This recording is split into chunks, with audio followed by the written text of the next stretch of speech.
Hello, welcome to the Instructors Lecture, where I'll be talking about time of day, your white balance settings, and just making some observations about the way those two work together, and kind of looking at the color of light.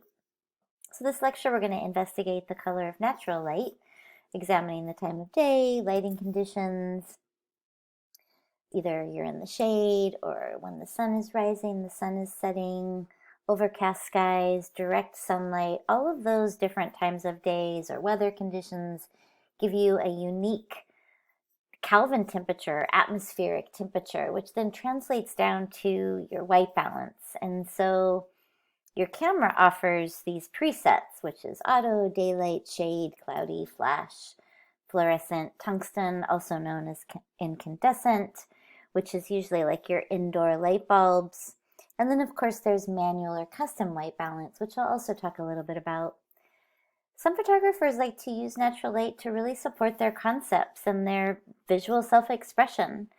Here we're looking at the work of Richard Misrak, who did a really beautiful series of the Golden Gate Bridge. I don't remember how many years he took those pictures for, but he took them at all different times of the day. Here on the left, we've got this beautiful kind of pinkish, soft picture. It's probably before the sunrise, so I don't know what time of year. Oh, February. Oh, coming up. Sorry. And this was shot at 6:50 in the morning. Might have been like a slightly longer exposure.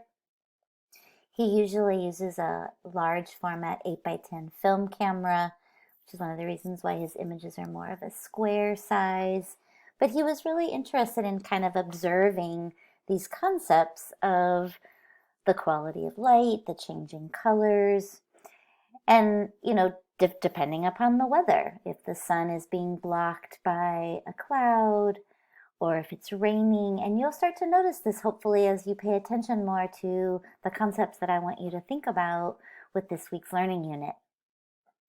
And then the image on the right, I just love that photograph.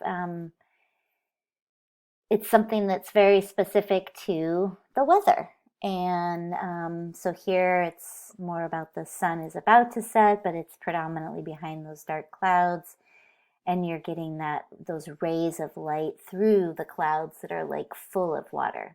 So just kind of really this learning unit is to hopefully give you some insight into the different colors that you'll see as you start to pay more attention to the quality of light, depending upon the time of day, the weather, and these different concepts that Richard Misrak was studying with this particular project. And there's Richard Misrak. He's a Bay Area photographer. You can Google him if you'd like. That's him not working with his 4x5 camera that looks like a digital medium format camera. And so the main topics that we're going to talk about are the definition of photographic white balance, understanding color temperature and Kelvin degrees, reviewing and exploring digital camera white balance presets, using white balance in creative ways, and then just really examining the white balance and color cast in relationship to the time of day. So here's a bunch of examples of really cool images that I found. Some might have been obviously shot in the studio, and then some are using natural light, but just kind of how blue and kind of magenta colors are going to be defined as more of cool colors, and oftentimes those cool colors give the impression of calm or soothing. So those are things you might want to think about as you're working on this week's homework project. And then in opposition to the cool colors, we have warm colors, which are oftentimes kind of interpreted as being more vivid or energetic. And those hues usually range from yellows to reds and oftentimes have a bit of orange because the yellow and red together give that hue of an orange feel. So color temperature, or Kelvin degrees. So color temperature is sort of an important component of understanding how your camera reads the light and just what's going on in the atmosphere, which is affecting the Kelvin temperature. So you can learn all you want about Kelvin, the person who scientifically figured this out, but we're not going to talk about him. we're just going to focus more on understanding what your camera does and just being aware of this difference of the higher Kelvin temperatures, which oftentimes are blue, the color of the sky. Different times of day would be connected to that type of coloring. And then as you go down in the Kelvin temperatures, you can see that the lower Kelvin temperature numbers are oftentimes going to be like a candle. So that's going to be the redder light. And just sort of acknowledging how the light can go from this blue color to a warmer color. And then here's like a table that will give you some basic understanding of the different Kelvin temperatures and how they're connected to your white balance. And I'm kind of showing this to you in a couple of different images because I know I'm very much a visual learner, and so if I just looked at these presets, it wouldn't be very helpful. But as I start to look at the presets that are part of your white balance camera settings in relationship to the Kelvin temperatures, it helps me to understand the connection between the two. And what's important to remember really is just the three basics. So your basic average midday is going to be around between 5,000 and 5,500. And unfortunately, like a lot of things, the Kelvin temperatures are not always exactly the same, depending upon the book or the website or whatever you're looking at. But you can kind of see a general range here with what the camera setting is going to be for the Kelvin temperature. So tungsten is usually going to be around 3,200. Fluorescents are usually around 4,000 K. Daylight, like I said, is usually around 5,200, something in between 5,000 and 5,500. The flash is going to be 5,900 K. Cloudy, about 6,000 K. And shady, about 7,000 K. So those are the presets and the Kelvin temperature that is like dialed into the capture of your files. So that's all like programmed into your camera. And these are the names of the presets that I'll be referencing. And in your camera, or if you download an application for your phone, because there are applications that you can download if your phone doesn't offer you these types of choices, and some phones might.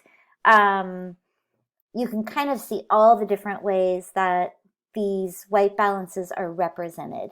I think this might be a Canon camera, so you've got auto white balance, daylight, shade, cloudy, tungsten, fluorescent, flash, and custom. And here, I don't remember what kind of camera this is, but again, pretty much similar, slightly different. And it will tell you also in this particular camera what Kelvin temperature you're approximately dialing in.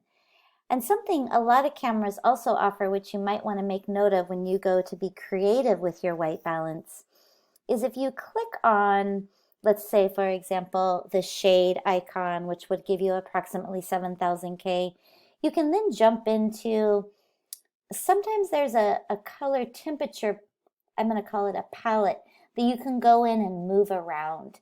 And so it's another way for you to kind of set, as you can see, an even more custom Kelvin temperature by tweaking, I guess, like the mapping of the programming that you're setting into your camera. And you can also learn more about this online by specifically putting in the type of camera that you have to watch a tutorial or go to your manual to learn more about these settings as well. And again, I've just found a couple of different visuals for you to try and get more comfortable thinking about the connection between, most of your cameras are just going to have an icon, and then what that icon is connected to, both for the best time to use it and or if you want to use it more creatively.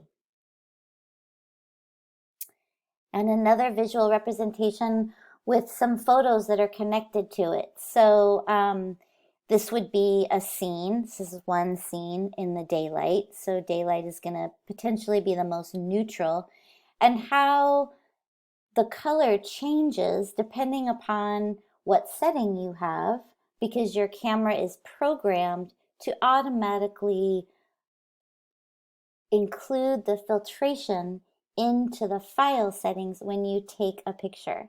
So I'm just going to say, for example, it puts some filters in front of your lens, but it's clearly not doing that. It's all just a part of the program, then the computer settings that have been created to represent what your camera would need for the correction, right?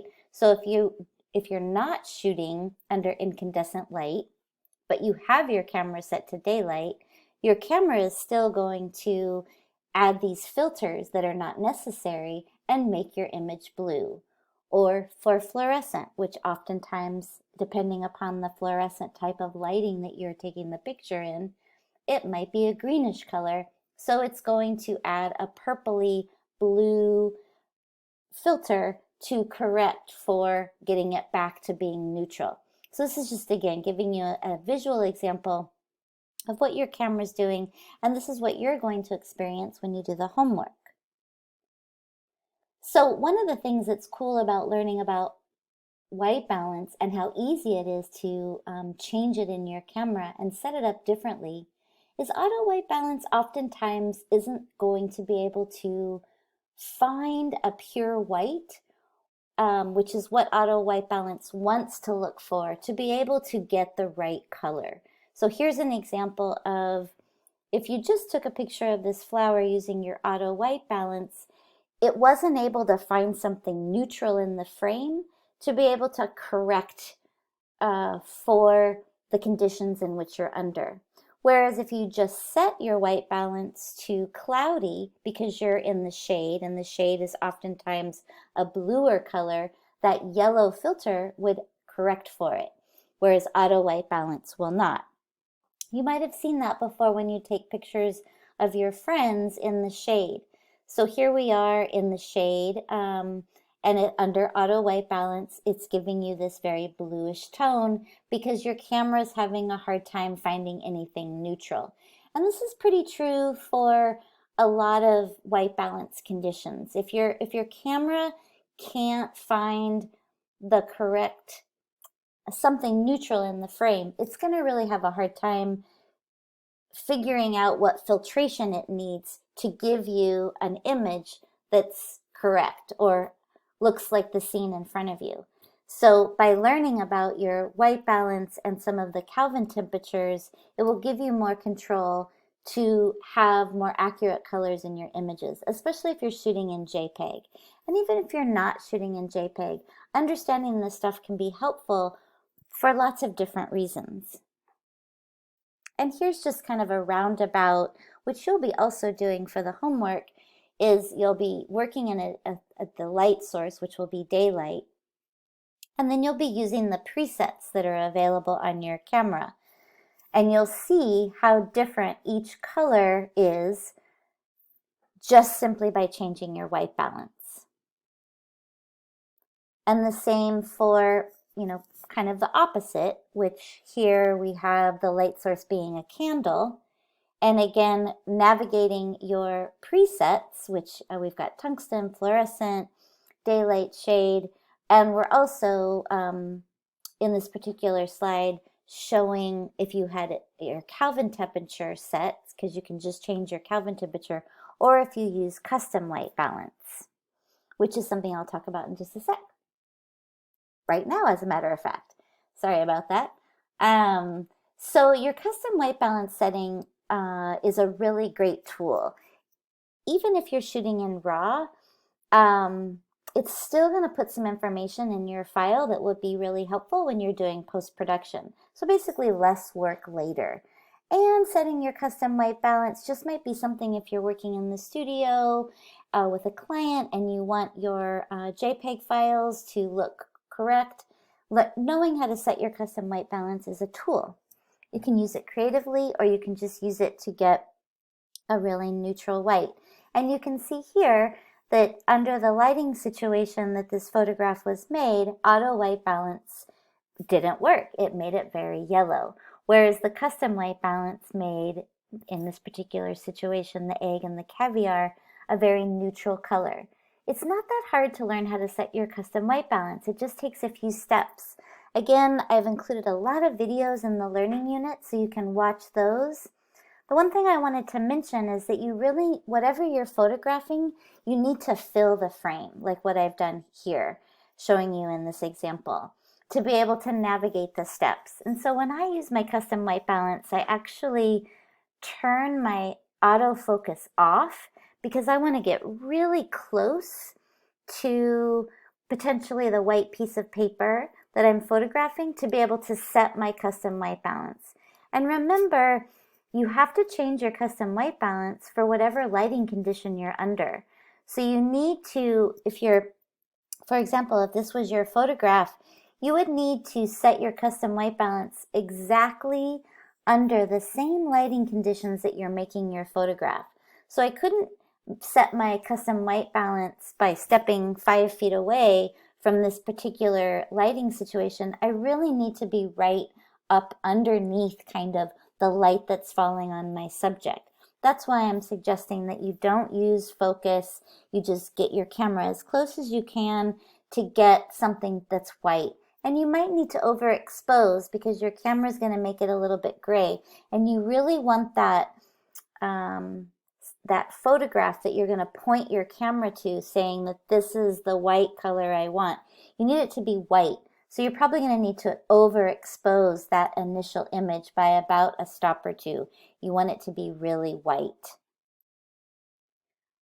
By playing around with your custom white balance, you can do some fun stuff like these examples here. So here we're taking a picture, daylight, white balance, and it's a pretty neutral, it's slightly warm right around sunset. And then instead of photographing something white and filling the frame, the student photographs something yellow, like it could be a yellow shirt or a backpack, whatever. Zooming in, no, don't focus, just fill the frame with a color, and then still walk through those steps to set your custom white balance, and you can get some crazy blue color. Not quite the same as if you set your camera to tungsten. It's a totally different way of manipulating your white balance. So it's something to think about. And these are just also some examples of different ways to fine-tune and play around with your white balance. So I encourage you, like I said before, you can go in and you can move colors around to create like a really unique custom color. More images of exactly that. So if you go under white balance, and in this particular situation, click on flash, which the Kelvin temperature is, I think it's around 6,000 Kelvin. Then you can go in and play with this color chart, which again would affect the outcome of the colors in your image. Or you can just go in and mess around with just changing your Kelvin temperature as well. And here's an example again of going in and playing around with colors. So here, this is a shot where it's at night and the preset white balance was set to fluorescent. And so you get kind of this interesting color system going on.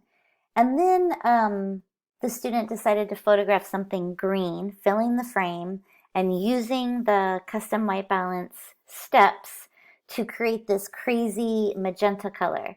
So you can, and it's all relative to the color wheel. So if you photograph something green, then the opposite of green on the color wheel is going to be magenta. If you photograph something yellow, the opposite on the color wheel is blue. So you do need to pay attention to what's opposite on the color wheel. And these are some examples of students' work where they've gone in and played around with these different ways of using the time of day and manipulating your white balance to create these images. And these are not enhanced too much in post-production. These are all enhanced in camera, which does give you a different type of result. So just more examples of students, and I don't know what the settings are because this is students' work, and so I don't have that information. But you can see how you can take these ideas And this one does have a little bit of, I think it's a flashlight that they shined on the little teddy bear and the mirror. So, these are thought out images that the student really took this idea of working with white balance and time of day and some exterior light, in this case a flashlight, in a almost like painting with light, which is what photography is, but adding in the component of time of day and white balance. Another example of that. So then your time of day is really important because that's going to affect not only the Kelvin temperature, but also the direction of the light. And so sunrise, the light's going to be coming directionally from one side. As it moves throughout the day at noon, it's directly above, which is going to eliminate the direction, so you're not going to get the same type of shadows. And then as you go into sunset, again, you now also have the longer shadows and the warmer light. Of course, this is also affected by the time of year. But despite the way that our eyes neutralize the colors, the color is constantly changing. And hopefully this assignment will kind of give you the opportunity to see how that changes throughout the day. So not only the direction of the light, the intensity of the light, but also the color of the light is constantly changing from early morning until after the sun sets. And here's just some examples of how the Kelvin temperature changes as well. So the bluer light being more like midday, and then as the sun starts to set, the Kelvin temperature changes as well. And again, just another example of this process of the changing of light, the changing of colors, the intensity, the direction, and how that changes the scene that you're photographing. So part of your homework project, which I go over in a different video, so I'll keep it really short, but it just shows you, these are some examples of photographing the same scene. Depending upon the time of day and the white balance used, you can get such dramatic different results. It's almost as if this photograph was taken in a different location. But you can really see how by having an intention and thinking about what your options are, or not having an intention and just choosing to go at different times of the day because you're really interested in exploring the subject matter or the landscape, you really get different results. And another example of that, which, there we go. So same scene, different times of day, really different visual effects. So I hope this was helpful. A lot of information that we're covering. Keep me posted with any questions. Thank you.